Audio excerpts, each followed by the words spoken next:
శ్రీమాత్రే నమ. జయ గురు దత్తాత్రేయ నమ.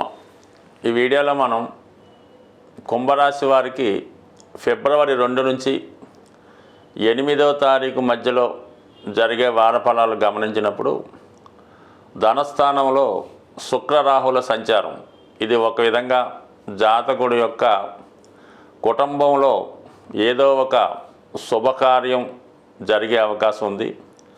దాని నిమిత్తం ఎక్కువగా ధన వ్యయం, అలాగే బంధువుల యొక్క హడావుడి, కొత్త విషయాలు తెలుసుకోవడం, చాలా లగ్జరీగా జాతకుడి యొక్క విధి విధానాలు కానీ అతని యొక్క వ్యవహారాలు, అలవాట్లు, ఆలోచనలు అన్నీ కూడా చాలా డిఫరెంట్గా ఉండే అవకాశం ఉన్నది.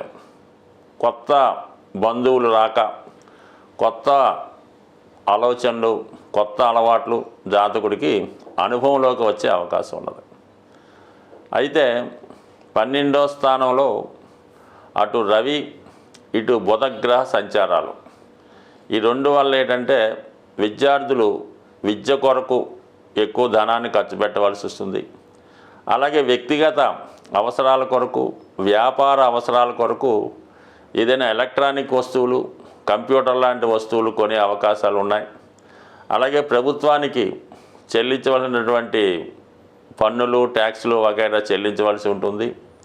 కుటుంబంలో ఒకరికి అనుకోకుండా అనారోగ్యానికి ఎదుర్కోవడం వల్ల వారి కొరకు వైద్యం చేయించడం, అలాగే కొంత సమయం వారి కొరకు కేటాయించడం, ఇవన్నీ కూడా అటు ఖర్చు విషయంలో అలాగే ఉంటుంది. కుటుంబంలో ఏదో ఒక కొత్త బంధువులు, మిత్రులు రావడం వల్ల వారికి మర్యాదలు చేయవలసి ఉంటుంది. ఒక పక్క సేవలు చేస్తూ మొత్తం మీద ఎక్కువ శ్రమ పడవలసి ఉంటుంది. ఈ యొక్క రాశిలో ఉన్నటువంటి మగవారు కానీ ఆఖరికి స్త్రీలైనా సరే ఈ వారం అధిక శ్రమ, అధిక ధన వ్యయం జరిగే అవకాశం ఉంది.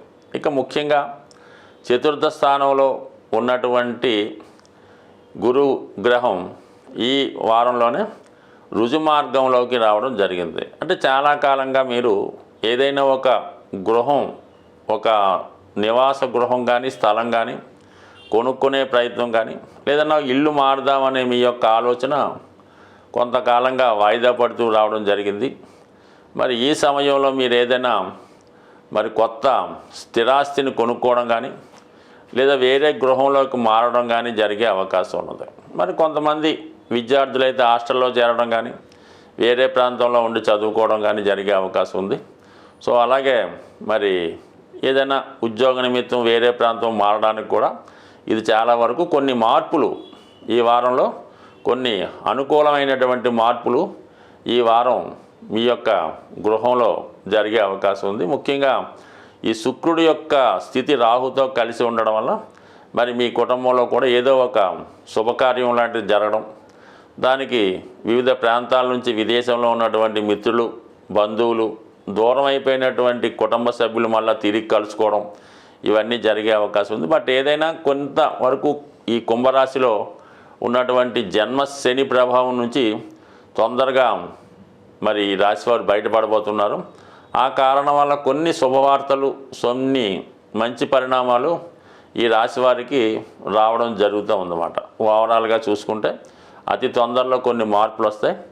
మరి గురుగ్రహం యొక్క ఈ యొక్క రుజుమార్గంలోకి రావడం వల్ల చాలా వరకు విద్యార్థులు వారి యొక్క చదువులో కొంత కృషి పెంచడం, రాబోయే పరీక్షల్లో చాలా వరకు విజయం సాధించే దిశగా ఈ గ్రహ మార్పు రావడం జరుగుతుంది. ఏదైనా మరి ఈ రాశిలో ఉన్నటువంటి విద్యార్థులు చాలా వరకు బద్ధకాన్ని, పోస్ట్పోన్మెంట్ని తగ్గించి ఎప్పటి నుంచైనా గట్టిగా కృషి చేస్తే వారి విద్యలో అనుకున్నటువంటి ర్యాంక్ సాధించడం కానీ, మంచి కాలేజీలో సీట్ సంపాదించడానికి కూడా మరి మీ కష్టాన్ని బట్టి ఉంటుంది తప్ప ఇదే పద్ధతిలో మీరు విద్యలో కంటిన్యూ అయితే ఈ రాబోయే విద్యా సంవత్సరం చాలా వరకు ఇబ్బందులతో కూడుకొని ఉండే అవకాశం ఉంటుంది. కాబట్టి తప్పనిసరిగా విద్యార్థులు కృషి పెంచవలసి ఉంటుంది.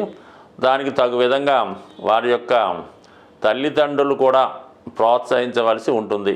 బట్ ఏదైనా కుంభరాశిలో ఉన్న వారికి కొత్త ఆదాయ మార్గాలు ఏర్పడబోతున్నాయి, కొత్త ఉద్యోగ అవకాశాలు రావడం జరుగుతుంది. విద్యార్థులు కూడా చాలా వరకు సక్సెస్ వైపు వెళ్ళే సూచనలు ఉన్నాయి. అంటే పోయిన 2 సంవత్సరాల కన్నా ఈ సంవత్సరం విద్యార్థులకి గొప్ప ప్రగతి ఇచ్చే అవకాశం ఉంది.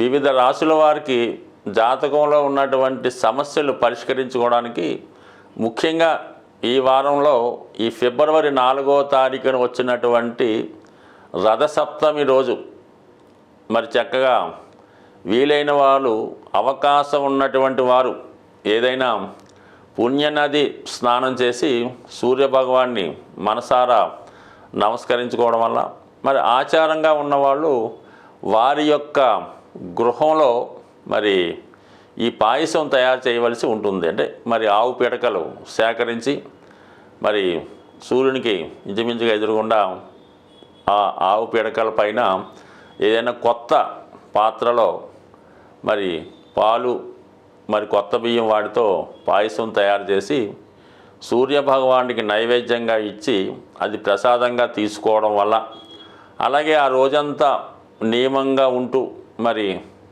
ఆదిత్యునికి సంబంధించినటువంటి ఆదిత్య హృదయమో సూర్యాష్టకమో చదువుకొని మరి వీలుంటే అదే రోజు మరి ఇది మాఘమాసం కూడా కాబట్టి వెంకటేశ్వర స్వామిని దర్శించుకోవడం వల్ల కూడా చక్కగా మరి ఈ మరి మన రాశులు నక్షత్రాలు గ్రహాలు ఇస్తున్నటువంటి శుభ ఫలితాలు మీరు పొందాలంటే సూర్యభగవాని యొక్క అనుగ్రహం తప్పనిసరి. కాబట్టి మరి ఎవరైతే జ్యోతిష్ శాస్త్రాన్ని నమ్ముతారో జాతకాన్ని ఫాలో అవుతారో వారు కంపల్సరిగా ఈ గ్రహాలకి ఏదో ఒక పరిష్కారమో పరిహారమో చేసుకుంటూ ఉంటే అవి మీ మీద పూర్తి అనుగ్రహాన్ని ప్రసాదించే అవకాశం ఉంటుంది. కాబట్టి ఈ సూర్యభగవానికి సంబంధించినటువంటి ఈ రథసప్తమి మీరు నియమంగా పాటించడం వల్ల మరి పెరుగుతున్నటువంటి ఎండల్లాగే మీ యొక్క అదృష్టం కూడా పెరిగే అవకాశం ఉంటుంది. స్వస్తి.